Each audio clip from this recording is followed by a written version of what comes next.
Thank you, Usa. Number one, am I audible? Number two, can everybody see my screen? Yeah, everything perfect. Perfect. Thank you. I just noted that during Fatima's presentation, one of the colleagues participating from, I think, the US asked a very basic question, which is the definition of paratransit in Africa the same as we have it in the US? And I was wondering whether Roger Behrens or one of the other participants could maybe just answer that question, because I think it's such a fundamental issue in terms of what do we mean when we talk about paratransit in a sub-Saharan African context.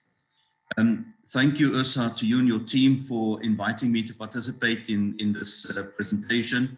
The time is limited, so please accept that maybe some of the concepts I'm going to put across is rather crude and may elicit debate.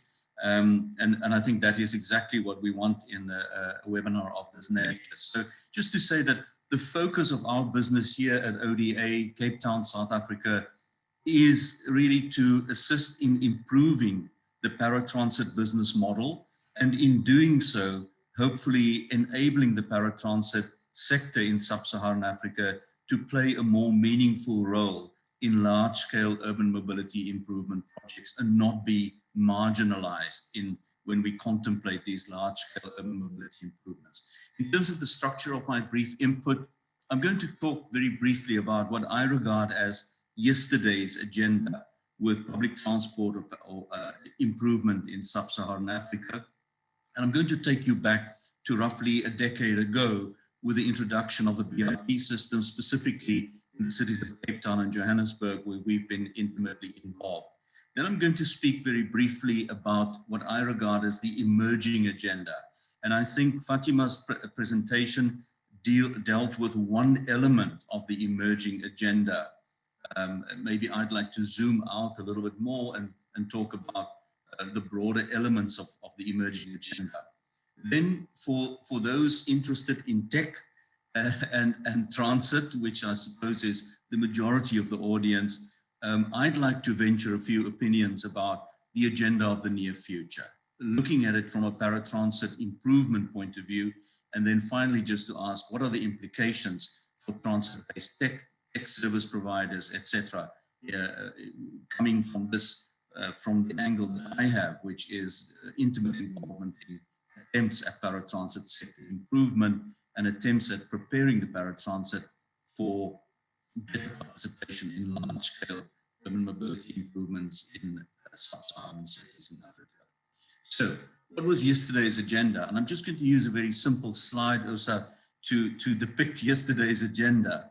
And in particular, the way in which BRT a decade ago, a little more than a decade ago, was brought to South Africa, Cape Town and Johannesburg in particular, was really premised on 100% replacement of the incumbent paratransit or minibus taxi supply on the routes or corridors where the BRT plan was supposed to be implemented.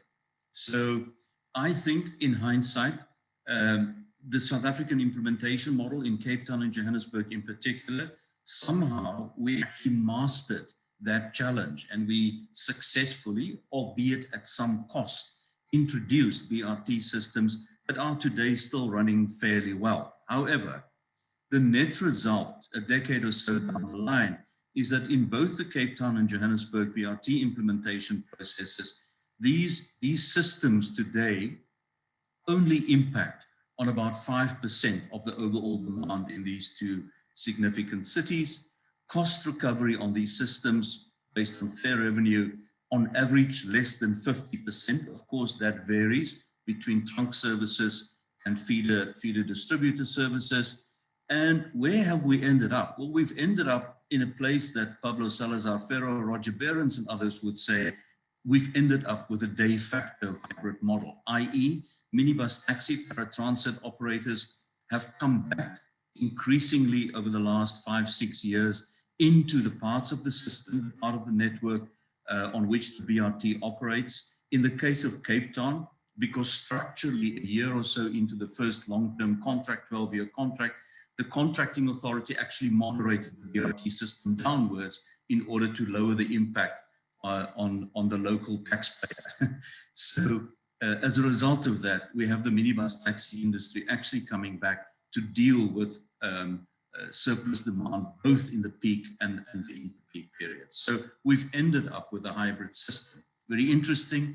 If you speak to the planners in the city of Cape Town today, they are now in fact planning for what Salazar Ferro would call a de jure hybrid system. So let's plan for an integration of the minibus taxi into the BRT, predominantly in the feeder distributor component of the BRT as we go forward. Big lesson learned. Took us 10 years to learn that lesson in Cape Town.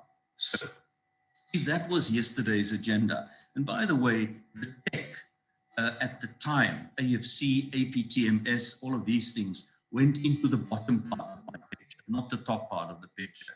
We, in fact, determined the impact on the minibus taxi industry, etc., with very basic tools and technology at our disposal. So if that was the situation 10 years ago, what happened in the ensuing period? What is the emerging agenda in sub-Saharan Africa around public transport improvement now? Well, I'm going to use two slides, and those of you who are not familiar with the main sub-Saharan cities, you are looking at a place called Old Taxi Park, and there's a place next door called New Taxi Park, and both these places are in downtown Kampala, Uganda.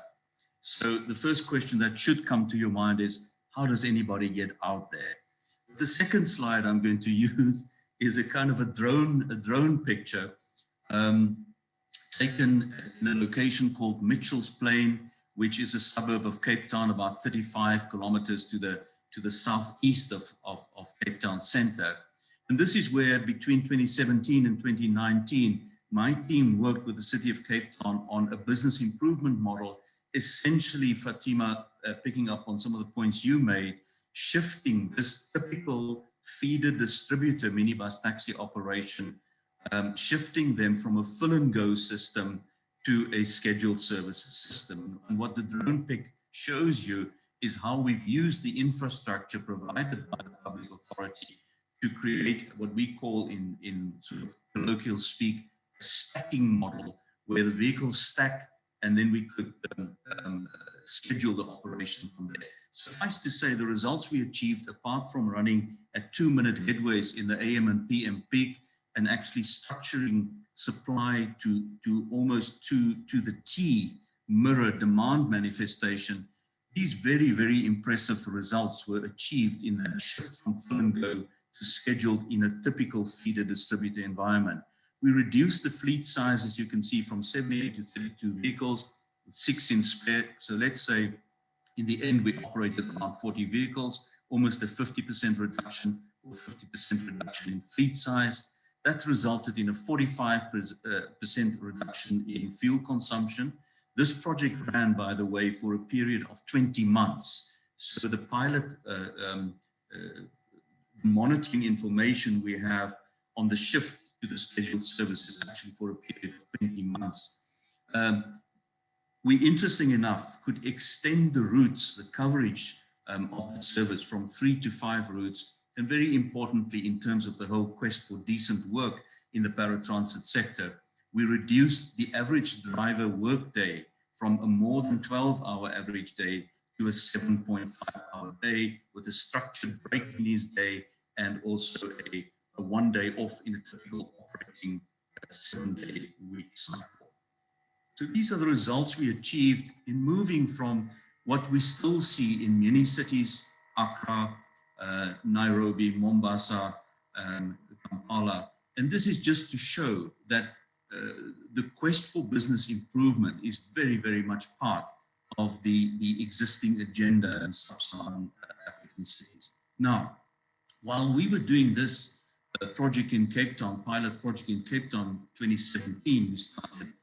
A couple of years earlier, in 2013, the Rwanda Utilities Regulatory Authority, RURA, together with the city of Kigali, the Ministry of Infrastructure and Transport, and a few other actors, started a very important process of, in their way, improving in, I think, quite broad brush strokes, the current paratransit supply, which my understanding, and I never experienced Kigali prior to 2013, but my understanding is that we effectively had paratransit operators competing in what one, I think, can best describe as a kind of destructive competitive way for the passenger.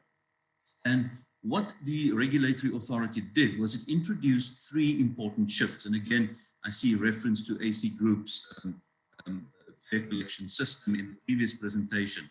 But the three important shifts that was introduced in 2013 in Kigali needs to be understood in terms of both the combination of those shifts and therefore the impact of the combined effect of the shifts. Number one, they shifted the paratransit supply model into three zones. And the regulator, in our view, quite cleverly used the existing, if I can call it, organic footprint of how the paratransit sector had organized itself. So they moved them into three zones, and by doing that, by the stroke of a pen, effectively shifted the focus of competition for the passenger to competition and protection of the zone and the routes inside the zone. Very constructive shift. The second shift that was introduced, trying to depict this in the two bottom parts of the slide, they also compelled the operators to move in a structured way, in a targeted way, over a first 5-year contract period, away from only having minibuses to moving to midi-buses, left-hand side of the bottom picture, and standard buses, right-hand side of the bottom picture. And then, to crown it all, they said, we're also going to help you to move from cash to cashless, which is a pursuit in general in Rwanda. So in 2018, beginning of 2019, I was part of a team who was appointed to assist the authorities in Kigali to tackle the next shift in the transition process. And that is a shift from unscheduled to scheduled services. And of course, because the zonal logic was there and had been in place for 4 or 5 years, and because there'd been a huge progression in the shift from cash to cashless, we not only had the benefit of the zonal system and the kind of operating logic that had evolved over that 5-year period, but also very, very rich travel demand data that emanated from the AC Group system. Fairly rudimentary system, it's a tap and go, it's a flat fare, it's not the most advanced technology in the world, but the fact that that had been in operation and had evolved over a 5-year period provided us with enormous amount of data on the back of which we could progress towards the design of a scheduled service. So just to say, these initiatives were happening while mostly the focus and what everybody has been talking about and documenting has been on the sort of the Big Bang BRT implementation, which had very limited effects that have been implemented. Now, if that's what's happened in the sort of the period, the last 10 years or so, then what does this mean for tech and for public transport reform in African cities in the immediate future? And I have to say, in the transport space, we do this sort of long-term stuff. But what is the immediate future? And for me, working in business improvement, anything from 1,000 days, 3 years, to 5 years, 60 months. So that's more or less the time frame. Roger, it's also a point of when you get to my age, you don't think in 10 and 20-year cycles anymore. So I'm talking immediate future, 3 to 5 years. That's really where my focus is. And as we speak, some of these things are obviously unfolding themselves as we speak. So I foresee an increased focus from you, the tech service providers, on the paratransit sector in sub-Saharan Africa, and in particular on route mapping, getting to grips with the current supply and demand data pertaining to the paratransit sector. And where I'm particularly interested in is revenue and cost data. How do these businesses function? Do they in fact make money, etc.? So these are the building blocks. And what you're looking at is something that all of you are very familiar with. Nowadays with onboard mobile phone technology, all of this has become possible. 10 years ago, believe it or not, we did not have access to the kind of tech we have access to, certainly in sub-Saharan Africa that we have now. So, linked with that, I think one can anticipate a shift towards the need for formalization. And in most sub-Saharan cities, even the cities where we have very limited formal regulation, my experience certainly is that we do have formalization. And by formalization, I don't mean corporate entities, but I do mean organization of the paratransit industry, which could range from, collectives, the SACCO model, etc.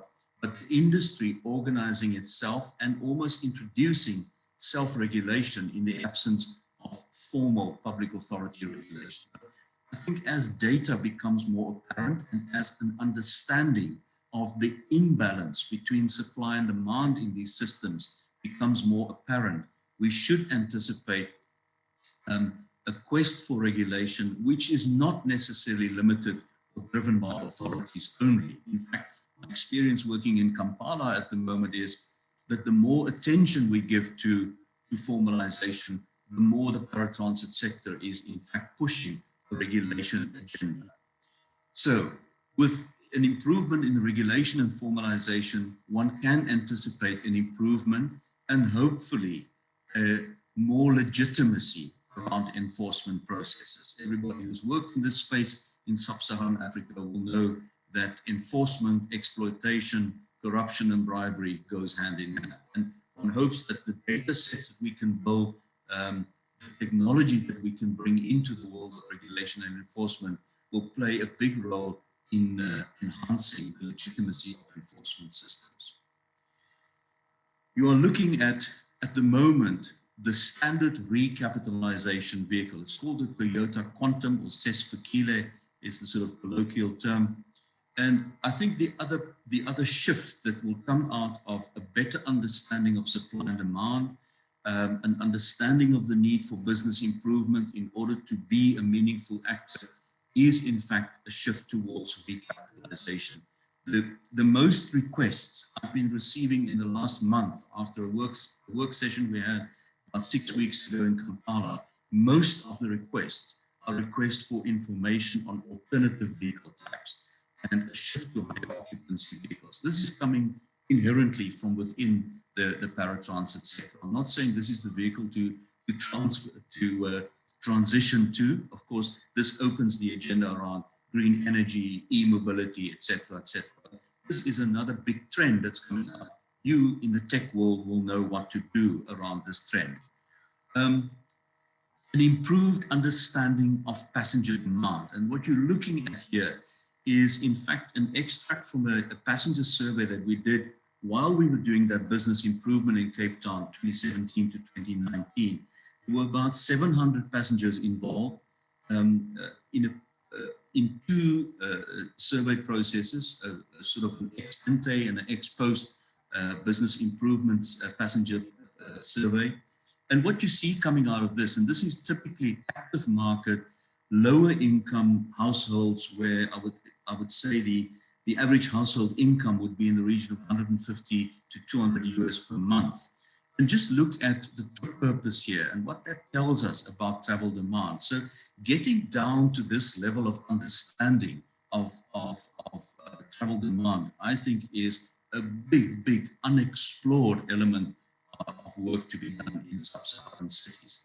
Very interesting. We think multimodality is things that planners dream up and we design and fancy map books. No, multimodality in our experience, having worked on the business improvement in Cape Town, is in fact an inherent part of the logic. We're fortunate in a city like Cape Town, we still have a reasonable scheduled bus operation. As you can see, our rail service has gone down dramatically.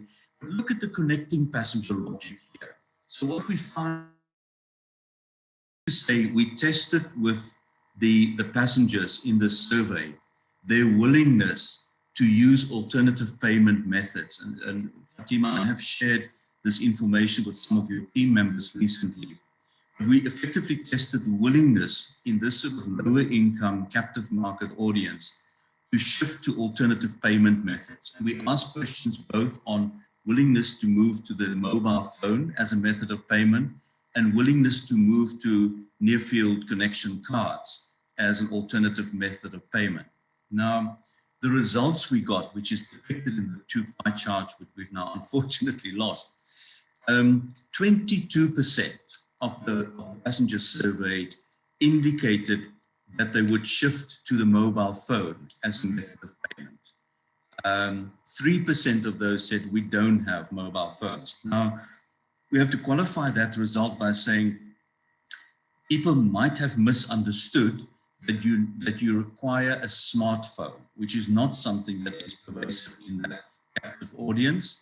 And then secondly, those people who do have smartphones lock them up and leave them at home because of fear of theft.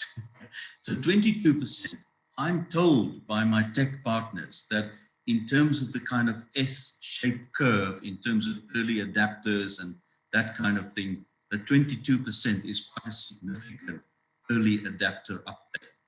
But what was interesting was the question whether or not people would be willing to shift from cash to NFC card, and 39% said yes. 1% said they don't have an NFC card.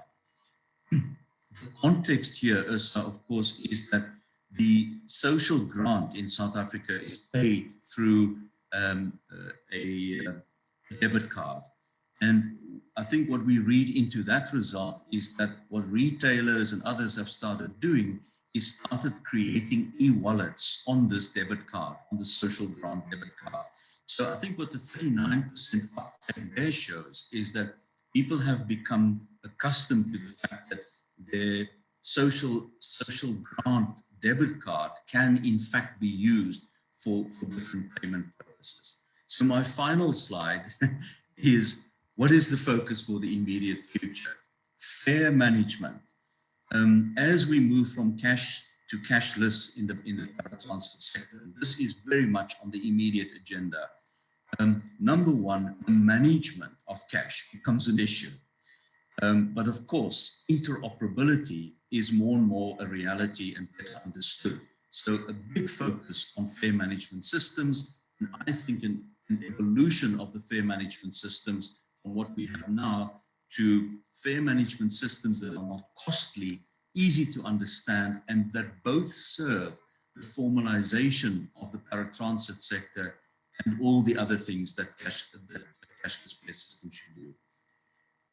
From my perspective, focus on business improvement, fleet management technologies, targeting the paratransit operation, both the current vehicle and the future vehicles to which we will be recapitalizing, very important. And then demand management and passenger information systems. I think those would be, I'm not a tech specialist, but I do understand the process of business improvement and making the paratransit sector relevant to these big initiatives that we take on. So fare management, fleet management, and passenger information systems. Thank you very much, Ursa. Sorry we lost connection there right towards the end. Thank you.